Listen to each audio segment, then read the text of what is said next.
Rise and shine. Pour yourself a cup of coffee and tune in to Good Morning Aurora. News, weather, and really cool interviews. Monday through Friday from 8 to 9 a.m.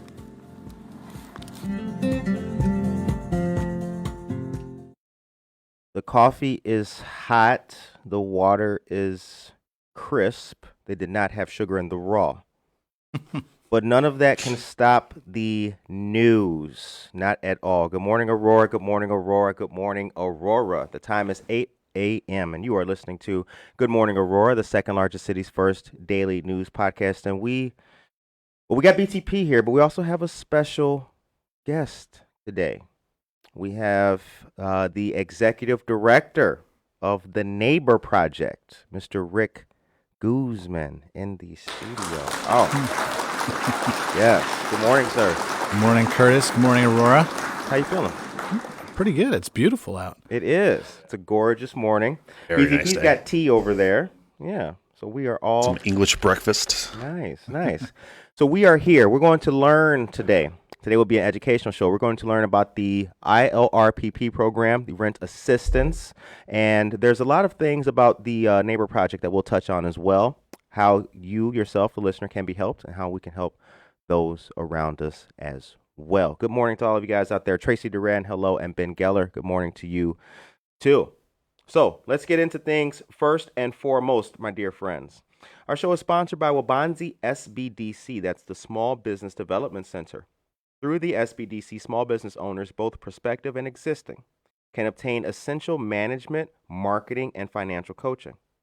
They offer no-cost one-on-one coaching and a wide variety of low-cost events and workshops to help make your business a success. From creating a business plan, planning growth strategies, and financial checkups, work smarter, not harder, with SBDC workshops. And to learn more about our friends and what they do, visit their website. Aha. Yay! I know you guys would like that. See? Great resource. Go Excellent Wabanzi. resource. Go Wabanzi. Okay.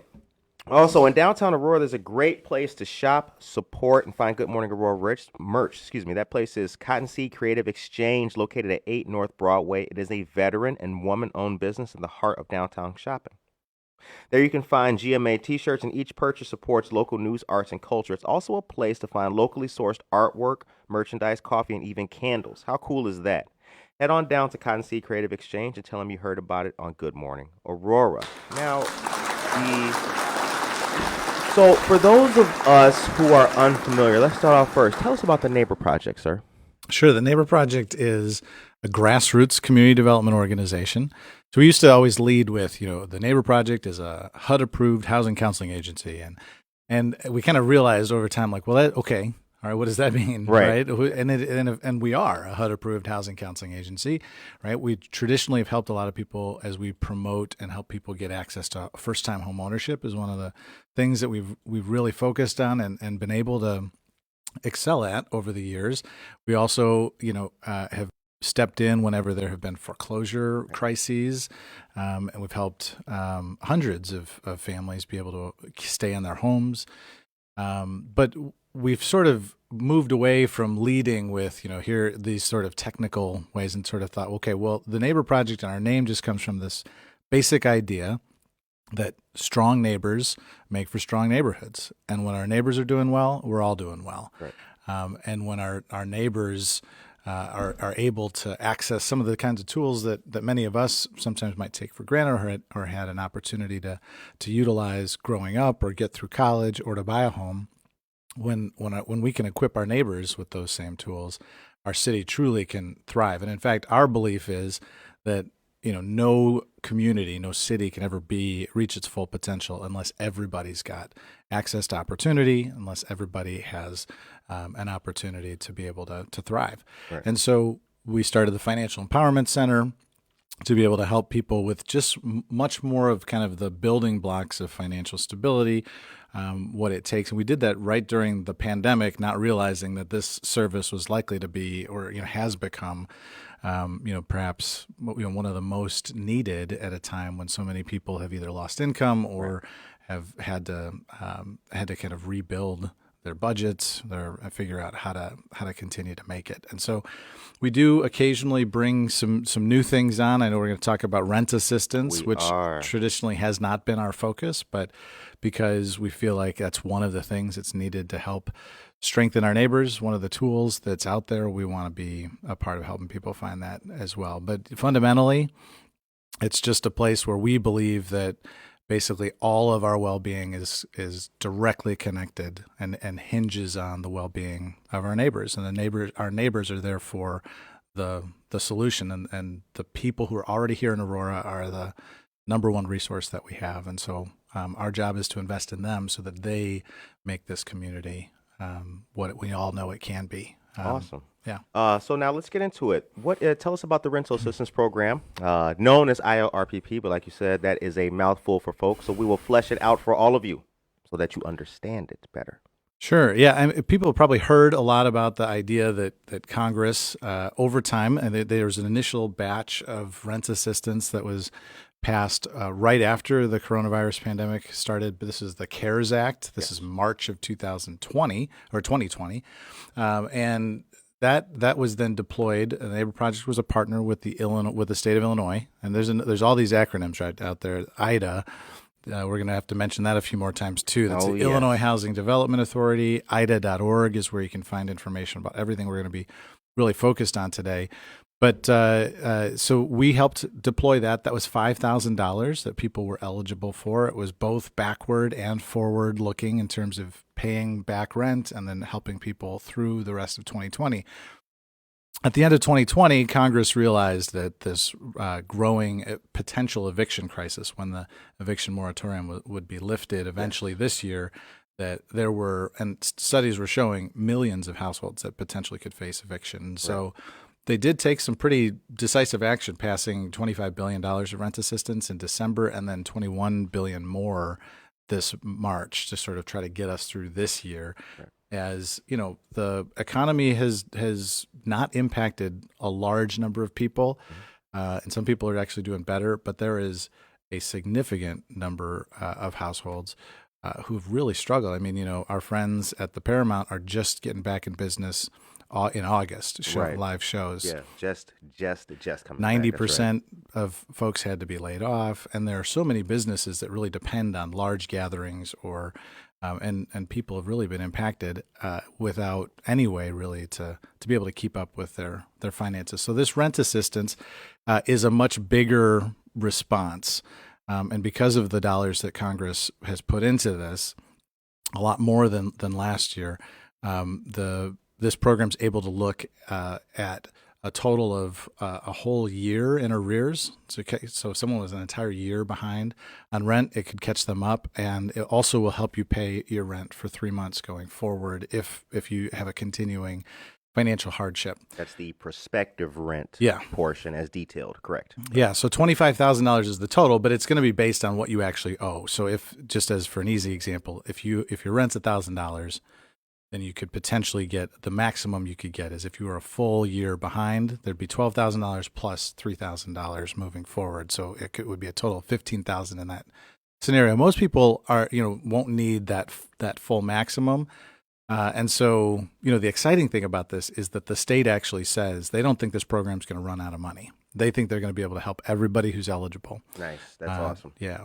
And let me just talk about the eligibility factors maybe really quick. Sure, certainly. So the folks that there's a couple of things you need to have. So one, and some of these can be a little bit hard to understand. Again, sort of a lot of lingo, and that's why the Neighbor Project is here to help. To break the lingo down. Yes. People can come to us and just help us walk you through the application, because the application, one of the things that's required is that both the housing provider, also known as a landlord, right? Both the landlord and the tenant have to complete their portion of this. They both have to participate and So right now, because of the experience last time, the Housing Authority, Illinois Housing Development Authority, has opened this up specifically for landlords only to initiate an application. There'll be a separate opportunity for tenants to initiate their own applications. But if you're a tenant who's behind right now, you would need your landlord to actually start the application. And both of you have to essentially agree to participate in this. And the landlord's going to have to agree to kind of get you fully caught up, current on your rent, drop any kind of eviction proceeding that may or may not be happening. And so the other basic things is there does have to be some sort of direct or indirect impact from COVID, but that impact, that financial hardship as a result of COVID doesn't mean you need to have been laid off. It could just be a reduction in hours. It could be sort of having to even sort of voluntarily reduce your hours or make different arrangements that impacted your income because your kids were, remote schooling from home. So it's actually pretty easy to kind of justify that, but there has to be, if your finances haven't been impacted at all, you may have a hard time qualifying for this. The other quick things are the household does, as I mentioned, have to be actually behind. So we've heard stories of folks that have really struggled and done a great job despite being greatly impacted and stayed current on their rent. But unfortunately, those folks are not going to be able to take advantage right now. Right. And of course, we can never advise people not to pay their rent, but there is, again, if they're having trouble with May or June, there is an opportunity, as I said, to apply. Essentially, the application portal will be open roughly through the end of June. June 28th is the latest that somebody could start an application. And then income-wise, 80% of area median income is the kind of threshold there. So that doesn't mean a whole lot to the average person. So roughly speaking, that means that a single person would have to be making $52,000 or less in order to be able to qualify. Family of four, that would be like $74,500. I think it's actually $74,550. So, and then it goes up depending on your household size. That kind of maximum income amount goes up. And the easiest way to do that is to base it on your 2020 income. Use your W-2 that shows the whole annual amount, or do your pay stubs times however many times you get paid, that kind of thing. Or if somebody's more recently been impacted, there's also ways to be able to demonstrate okay, here's what I made last year, but I've just had a reduction in hours. I've just been laid off. There's lots of ways that you can demonstrate that.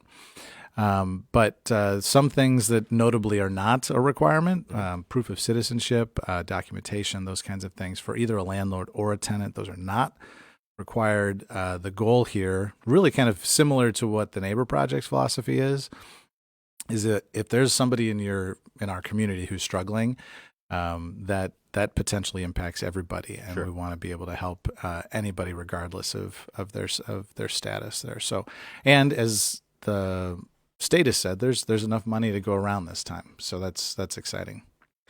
Good morning to Mark Hogan, Jen Mendoza, Alex Arroyo, Ben Geller. Hello there, and Jen says hello, Rick. See, I told you had fans out there, brother. Hey, Jen, how are you? How's Karina. The south side of Aurora? Right, the way south side. We love that part. Karina Suarez Darden, good morning to you. Mary Foltz, good morning. Brooke Shanley, hello there. And Jennifer Ryan Mayton, good morning to you guys as well.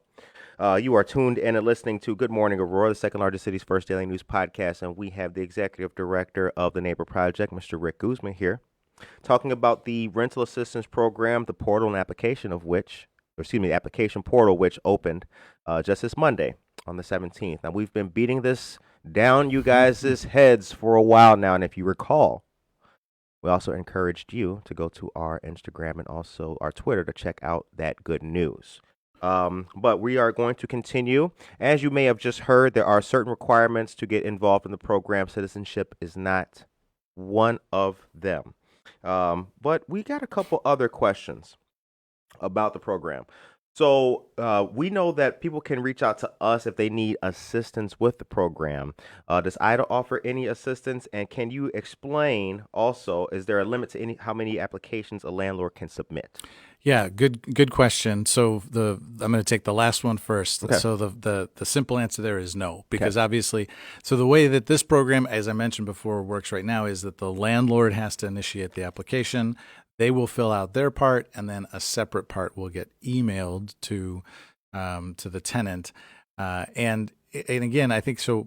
Part of what we're here for is any kind of facilitation between the landlord and the tenant, kind of helping to explain, yes, this program is truly for real. We're a sort of disinterested, but obviously also very interested third party. We're interested in making sure that people can access these dollars. And so, if this gets caught up in your spam, we want to help you to know what to look for, help you know what these acronyms are. In some cases, some tenants last time when we did this didn't have an email address. So we had to help them actually set up an email address because it's, I guess, technically another requirement. You can't apply for this program if you don't have an email address. No paper docs either. Right. Folks. No paper docs. Right. Right. So yeah, you can upload those. And actually, maybe I mean, I don't want to get too off this particular question, but this is your episode, sir. You can get as far off as you want to do. There are. So let me just walk through what the application is going to require of people, right? Because you're going to kind of fill out a really basic form. That'll make it seem like, oh, this is easy, walk in the park. But you're going to get emailed sort of what looks kind of like almost like a contractual document through a DocuSign link that will enable you to be able to actually sign and certify that everything that you're putting in there is true. Right. So they're not looking into every little aspect of things, but they are going to require. So again, landlords, they'll do their part first in this round, and they're going to have to upload some sort of proof of ownership, but it's made easy. There's just sort of like a camera function. You can upload a picture of your mortgage statement, of your tax bill, that kind of thing, has your name on it, as well as the address that you've submitted where the tenant is. You're going to need to obviously submit some. Everybody has to have an ID, though that ID doesn't have to even be. The ID doesn't necessarily even have to be current. It could be like an expired one if you haven't been able to renew your driver's license. It could be issued from another government. There's all sorts of ways to meet that. You also have to show proof of unpaid rent, but that also can be a letter that was sent about, it could be a rent roll or ledger. There's a variety of ways to be able to show that. You would submit your own Social Security number or ITIN, or if it's a corporation, a landlord that's incorporated, you'd submit your employer identification number. And then a lease. A lease is highly preferred, but it doesn't stop you from being able to submit. That's obviously how you're going to prove what the back rent is and what's owed. And then again, if you're the landlord, the last thing you're going to have to submit is a valid email address for your tenant, because that's how they're going to get this to the tenant. Right. If you call the neighbor project, one of the questions we're going to ask you is, would you like us to call your tenant and kind of help walk them through, explain again, as I said, that this is for real. Fortunately, it's a little bit easier on the tenant side. There's a fewer documents that they have to. Right. So once they get it, they're going to have to sign some things that fill out kind of their information about themselves, verify that they are in fact behind on rent, those kinds of things. And then an ID, again, it could be an ID that's issued from, so almost any sort of governmental source, not even the United States government, if necessary, or if that's not available. And if that ID though doesn't match your address, you have to upload like a utility bill or something that does have the same address as the lease, proof of current right? address. So, but the proof of current address isn't needed if your ID's up, Right. is up to date. And then again, you'll confirm a few things. And then if you basically, then the income eligibility is your last step. So, this time last time people would just sort of certify and sign under penalty of perjury that this is true. This is how much money I make. This time you do have to upload information. So if you receive public benefits, that's like Social Security, that would be one of the things you have to upload to show how much money you make. And then you would either, as I mentioned before, upload a W-2, shows your income from last year, pay stubs. And if you don't get that kind of, a lot of people get paid in cash or otherwise, IDA has created a form that you would fill out and just certify, this is how much I make, this is why I don't have those documents, and you just sign and attest that it's all true. So IDA's made it easy to meet each of these steps. Mm-hmm. However, I think for people who aren't used to filling out contracts or working through DocuSign, for example, yeah. That's why the IDA has also contracted with 64 nonprofit organizations like the Neighbor Project across the entire state. Clap for that. 64 of us, and so depending on where you're listening from, so Southern Kane County and Kendall County is kind of where we're concentrating the neighbor project. We reach into DuPage, we reach into Will County a little bit, the 4 counties that Aurora hits, even into DeKalb County and a little further sometimes. Consumer Credit Counseling Service is a great organization that's based in McHenry County, but kind of covers a big part of northern Kane and Elgin and some of those areas. And what we tell people is these are all great agencies, and they all of us have access to a special, sort of like the what is it, the commissioner hotline that Batman had. Yes. It's nobody else has this number except us. So if there's something that comes up and we need to troubleshoot or figure out how we get your application, and we've got a special hotline only for us, 64 agencies, somebody on the other line just waiting to pick up the bat phone, kind of thing. So we're there. You can see that signal. It's not the bat signal that's out there at night. It's the TNP signal that's out there. We have the ability to sort of get special access to be able to help troubleshoot and help people walk through, again, a document that may be unlike anything that you've ever had to fill out before. Brizolda Muniz, Aisha Saxon, good morning to you guys. Victoria Hyla Maldonado, good, double good morning. Renee Cruz, good morning. And Nini Goodman, good morning to all of you wonderful folks out there. The time is 8:21 a.m. You're listening to and watching Good Morning Aurora, the second largest city's first daily news podcast. And we are here with Mr. Rick Guzman, the executive director of the Neighbor Project, and we are talking about the rent assistance, known as ILRPP, but we are explaining all acronyms today and providing the most information that we can. And good morning to you, BTP. Good morning. Good morning. Okay, I was wondering, did he have his mic off or what? Before we get into the next portion, I want to ask you, Rick, what do you like most about what you do? Well, so I would say that there aren't a whole lot of people that necessarily can kind of say they get to sort of, I guess, get paid or work on and live out their own personal philosophy. Right. So, one of the things that we're getting ready to do some strategic planning, and one of the things that we're doing in order to do this, we're kind of asking a lot of our different staff to take like a Strengths Finders test. That's coming for you too. And kind of really sort of look at what are your strengths, but also what are your core beliefs. And as I read through some of my core beliefs about connectedness, that everybody is interconnected. It's kind of like the Martin Luther King quote that people are so familiar with, this idea that injustice anywhere is a threat to justice everywhere. Right. Comes from a quote from a letter that he wrote in when he was in the Birmingham jail. And he talks about us all being kind of tied up in this web of mutuality, that what affects one directly affects all indirectly. Amen to that.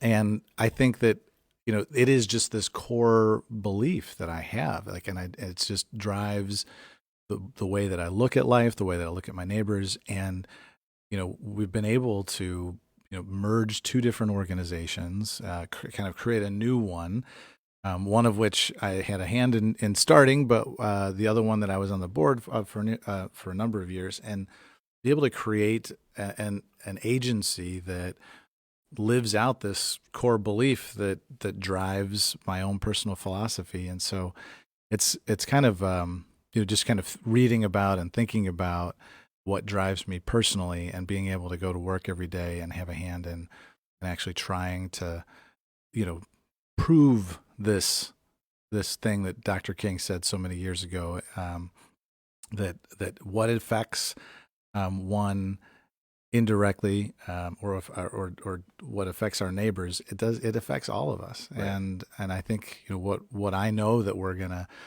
be able to show more and more people is that by helping the most vulnerable in the community, whether it's rent assistance, whether it's getting connected to a bank or reducing their debt, helping them get on a pathway to financial stability, and in many cases, we hope, starting to build some wealth, some equity. What I believe that as we help more of our neighbors to do that, more people are going to see, yeah, that's what we all need. We need more Right. of our neighbors to be able to access home ownership. We need to live in communities that are stable, because that's how our schools are funded, and we're all impacted by that. That's what businesses look at when they're deciding, do I want to locate here in downtown Aurora or in some place? Is they're looking at the stability of neighborhoods, the stability of neighbors. They're drawing a circle around and saying, okay, what's the home ownership rate there? What's the stability of a neighborhood or the turnover rate? Can we get loyal customers there? What's the income? And what we're doing is we're trying to put people on a pathway to where our neighbors, the people themselves, are in fact the solution to building that kind of neighborhood that serves everybody best. And that's what I guess I love most about what we get to do every day, is living out that kind of a philosophy that understands that when the people around me are better off, I'm better off too. You said something once upon a time that has stayed with me for a long time. It's been featured in artwork at the Neighbor Project as well. It's be the neighbor. That's those three words. And I think for me, as a person who lived in an apartment and now is in a house, like my street, if my neighbor is doing good, I'm doing good. We cannot live. I have to be conscious of what's going on across the street. I need everybody around me to also be doing good. So I should be pitching in to help if I can. And that's a really good philosophy to live by. It really is. And, it makes me happy when our community and everyone does see each other like that. Yeah. I'll piggyback off what you said there a little bit. When it comes to the Financial Empowerment Center, there is a talented young man named David. Yeah. Who will be here next a couple weeks from now. Yep. Yeah, he's coming in June, and he will tell us all about the FEC. That's Financial Empowerment Center, you guys. So get ready for that. Got a quick question. Shout out to the city of Aurora, by the way, without whom that program would not exist. That is correct. That is correct. They went out, found the match funding, helped get the rest of the funding, and then came and found us as a very eager partner to be able to implement Illinois' first ever Financial Empowerment Center. So that was pretty exciting. Oh, the crowd went wild when you said that, brother. The crowd went wild. Hey, guys. That's awesome. The time is 8:27 a.m. So, quick question. How does a landlord know if they've been approved? Yeah, so one of the things that there's two things. One is to kind of know that these kinds of applications with what is likely to be tens of thousands of applications to kind of sift through. Yes. IDA. I keep saying that's one of these acronyms. The state of Illinois, Illinois Housing Development Authority, is saying it's likely to take 60 to 90 days.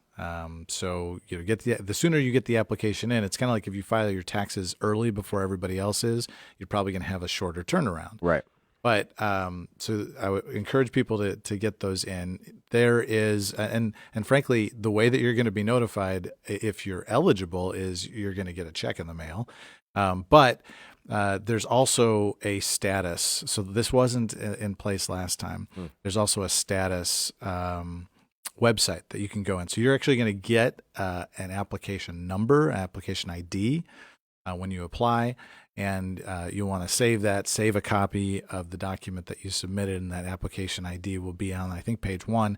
And that ID will allow you to track the status of this. And I think that'll be there. You'll get an email with that information. But that website is essentially the same as the website you would go to. That's ILRPP.ida.org. Ooh, what a mouthful. That's a lot of letters. ILRPP.ihda.org. That's where you would access the application directly. And then if you put a / status right there, that's where you would enter that application ID, and people would be able to see the status of where they might be in the process. Will IDA use a lottery system to review a completed application? So I think that question came up because last time they essentially did. It was a randomization process. So okay. So this time they're not doing that. However, one thing I didn't mention is that the legislation that was passed by Congress required states who are deploying these dollars to prioritize two groups.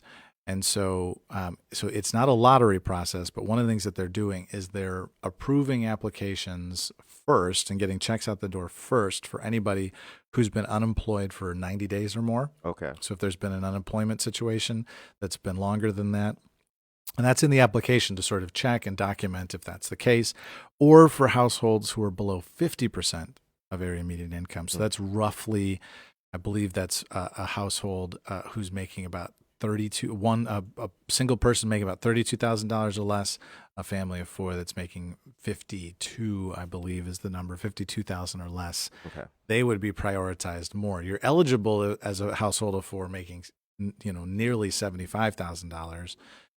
But if you're making below that, states are required to prioritize those folks. And so so rather than a lottery, it's, prioritizing all of those, getting those dollars out the door first, and then just knowing that maybe those families that are in that 50 to 80% of area median income that are making between, again, as a family of four, making between $52,000 and $74,500. Those are the folks that it might take a little bit longer, but it's not random. It's actually required by law that they prioritize those groups. Good morning to my dear friend Alice, who just sent me a message on Instagram and says, great conversation with Mr. Guzman this morning. Thank you very much, my dear friend. That means a lot to us. Thanks, Alice. The time is 8:31 a.m. How can people, where's the Neighbor Project located? So there's actually a longer answer. So you notice I don't give a lot of short answers. That's you don't. You don't, brother. So the time is going to be 8:51 Yeah. So there's two answers to that. One, maybe there's even three. We're doing most of our stuff virtual at the moment. Right. So we can walk you through over the phone. We can set up a video call where we can share a screen and actually just do this application with you. Right. So answer number one is we're anywhere you are. Ooh. We can meet you where you're at. That's right. The old answer, and of course the still true answer is downtown Aurora. We have an office at the corner, right next to Fifth Third Bank, on the corner of Downer and Broadway, 32 South Broadway.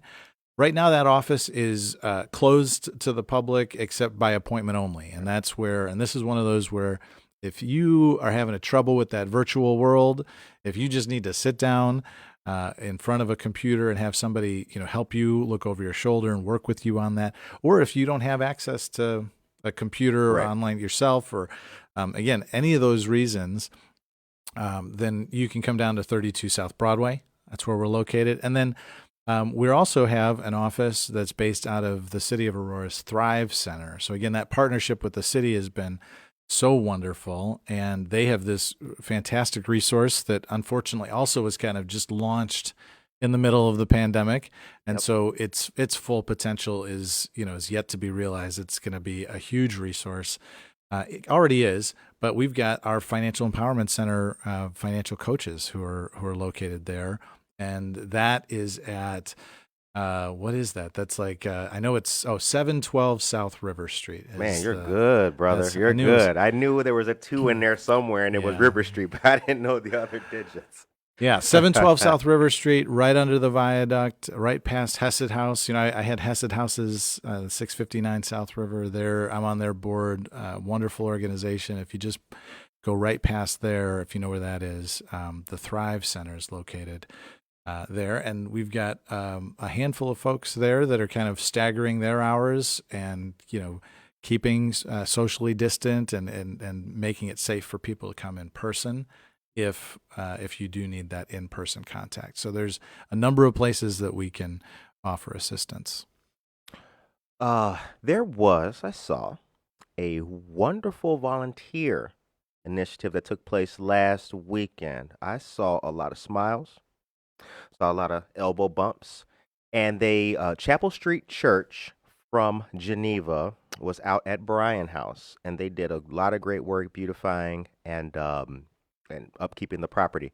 Tell us a little bit about some of the partnerships of folks who come and have helped out with sweat equity to make the Neighbor Project dream come alive.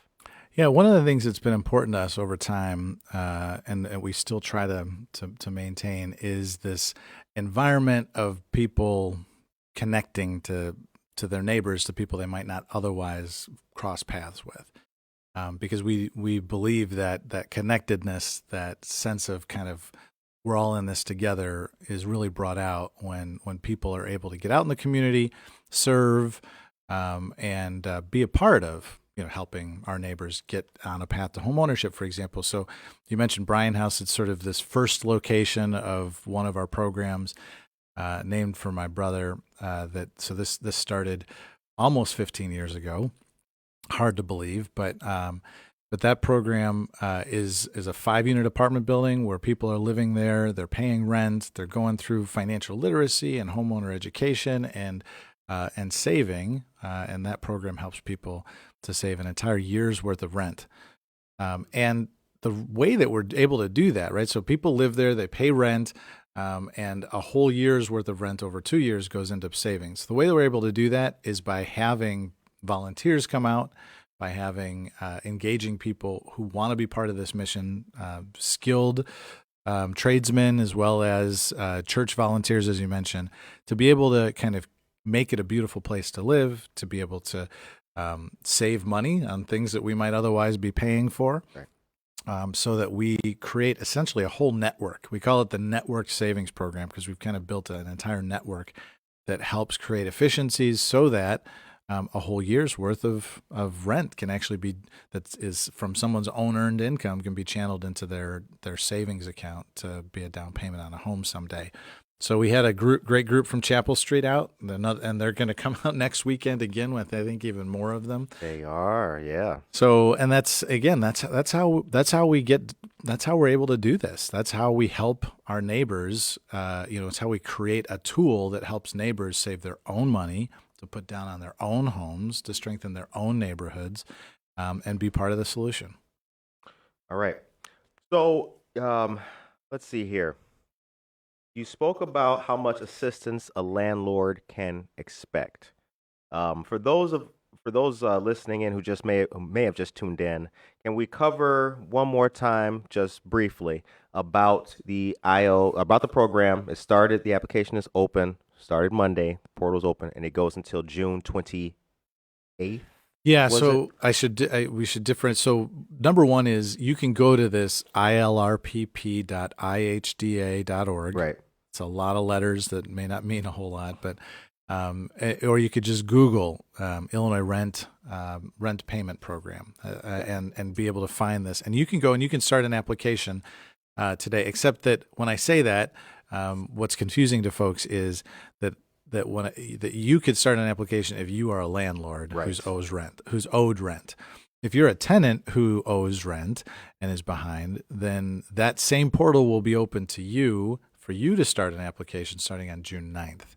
So from now until and really it's sort of from now until the end till June 6th, the landlords are the only ones to whom this is open. And I think that, the thinking there was that, again, a lot of documents are required. There's some proof that's there.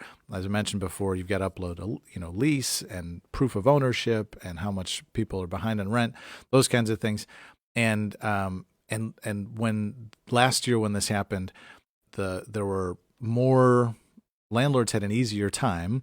I think perhaps because they've got, on average, maybe have more access to technology or other things and use these kinds of tools like DocuSign more.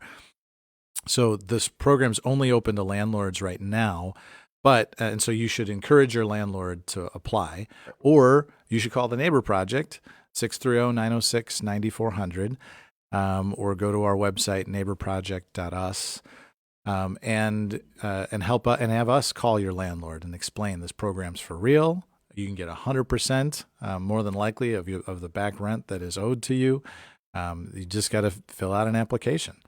The state, as I mentioned, has said they don't think they're going to run out of money. So if you've got 10 tenants who are $10,000 behind on rent, you can get $100,000 and all the way caught up on this.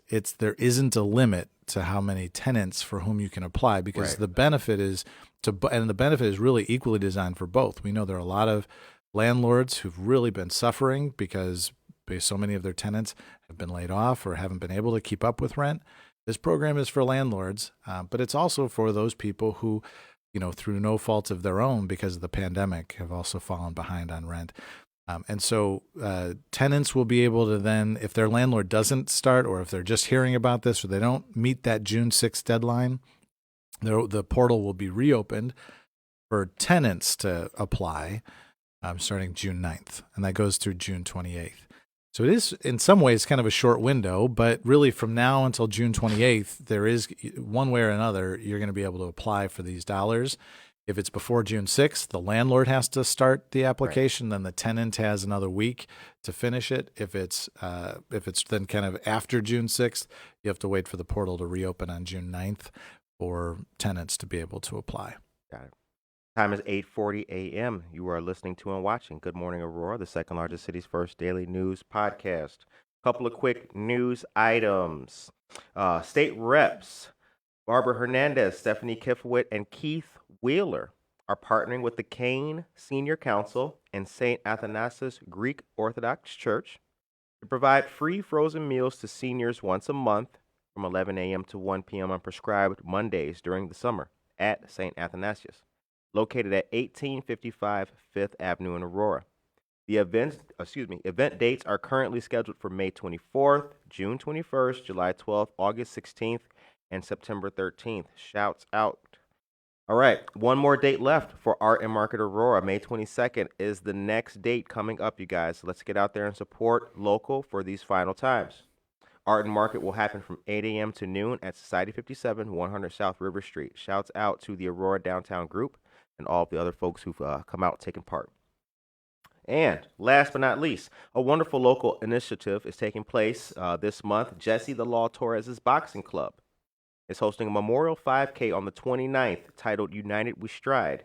You can go virtual and run it your own way or socially distanced outdoors at Wabanzi Lake Park. The gym has been closed for over a year, and this is a great way to get back out, get active, and get back in touch with the community. Not only that, all registrants get a 5K participation medal, and anyone who raises $100 gets a free t-shirt. That's awesome. The event starts at 8 a.m. sharp, and registration is required. Okay. Curtis, can I say, I love this show, the way that you're bringing people together. Like all those people you just mentioned, this is a great community, great people. You've got some great partners. I mean, Uni Torres Camacho, right? I saw she was on earlier. Yes. She's on our board, right? So we're partnering. Great person. Just really dedicated to the city and to her neighbors. Mm-hmm. And then you mentioned Society 57, where we had our fundraiser last year, and Scott and Tammy and all the great people that are over there making such a great place. Just a cool model for how church and community and nonprofits can come together. And then, of course, we've got great representatives. So Keith and Stephanie and Barbara, shout out to all the folks that represent Aurora. They have a really great community. Yeah, we do. And I feel like since our community is great, let's keep it rolling. Absolutely. More. We had to have people coming together. Yeah, that's the point. The point is to lift people up and share what we got and keep that ball rolling. Saludos, Mr. Rick Guzman from Peter Aguilera, my man. Clap for Peter. That is my man right there. Hey, Pete.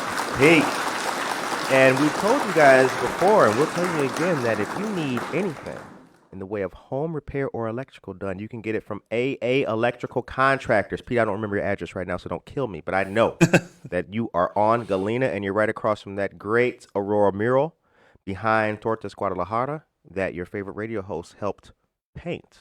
That was great. Gams is the best. Thank you, Norma Peterson. We really appreciate you very much. Ben Geller got his haircut at Big Boss Barbershop by Omar Oaxaca, who we interviewed as well. So great. Now, I don't have any hair, so I can't take part in that good stuff, but I'm glad you did, Ben. All right. The time is 8:44 a.m. Was there anything we covered a lot in this program? Is now you had a great interview and discussion with Rep Lauren Underwood. How did that go? About the Yeah. same topic. Well, speaking of having great people representing us, Rep Yes, right. Rep Underwood, Rep Foster, both of them really without their support, these rent assistance dollars aren't available to our neighbors. So their votes in Congress, their representation of us here is why we have this program to offer. And so the other thing that maybe I would just quickly mention is, there have been questions about, okay, well, what if I'm behind on my mortgage? What about other housing needs that are out there?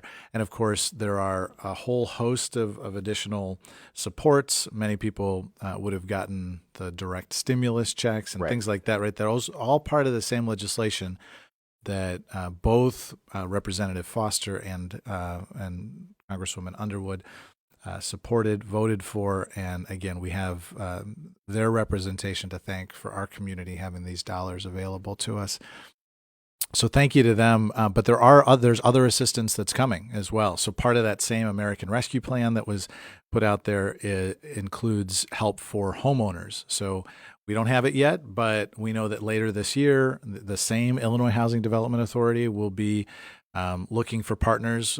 We are usually the partner in the Aurora area as the only HUD-approved housing counseling agency and with this kind of experience in the Aurora area. Wink, wink. We're always there looking to try to figure out, okay, how can we be your local link and the agency that is nearby, that if you need any help at all, again, virtually or in person, to access these dollars. There's also $10 billion that was in that program, again, nationally, but that's going to mean that there's going to be millions and tens of millions of dollars available here in Illinois to be able to help people who are behind on their mortgages. Last time, a lot of people, what we tell people now is, if you are having trouble making your mortgage payment, just contact your lender. Lenders, for the most part, are still allowing people to get what's called a forbearance or a payment deferral. And it's a relatively simple, quick, and easy process. So do that. But be on the lookout, because there's also assistance for homeowners that are there that have had a hard time keeping up with their mortgages. And if you've had a hard time keeping up with home ownership in terms of like needing a new roof or a home repair that is just beyond what you can afford right now, if you live in the city of Aurora, one of the other programs that Aurora funds through the Neighbor Project is what's called the Safety First program. So every year we do about 20 to 30 of these like significant projects for people who are at that same 80% of AMI or below. Right. We put on new roofs, we replace furnaces, we help people update old or dangerous electric, we fix plumbing. There's also all sorts of things that we can do. If you're not able to afford those, call the Neighbor Project, 630-906-9400. Go to our website, neighborproject.us. And one of the things that we're also helping people with during these times is keeping up with their homes. And so if you need a new roof and you're income eligible and you live in the city of Aurora, we'd love to be able to help you. If you don't live in the city of Aurora, this rent assistance program, these future programs for mortgage holders, those are available throughout the state, and we're here to help you regardless of where you live. Because we serve people virtually now, we can serve people anywhere in the state of Illinois. That is right. But we also, we really do concentrate locally here on, as I said, Kane and Kendall County, some of DuPage and Will, and occasionally a little further west into like DeKalb County and the like. So call us. If you're not sure if you qualify or not, we can help you figure it out. We can help you get the applications completed that you need to get the assistance. The time is 8:49 a.m. So, lastly, we're seeing that vaccines, more people are vaccinated. As you mentioned when we started, Paramount, they've already announced that August they will be opening back up. River Edge has listed their summer schedule of shows. Can't wait. Lots of promise. So lots of folks are feeling optimistic about going forward in a safe fashion. When we talk about the Neighbor Project, you guys, what's the Neighbor Project got? You guys got cooking. What's coming up? Now, I know you're doing strategic planning. Yeah. But can you give us any kind of insight? What's up? Yeah, well, so one of the things that we're really focused on right now is that I think, starting basically roughly, so, almost, we're coming up on a year of the anniversary of George Floyd and this racial reckoning that started. And, we are about serving everybody. But I think one of the things that we began to understand is that it's not enough sometimes to just say, hey, we're here. We're there for anybody can access us. We certainly don't discriminate.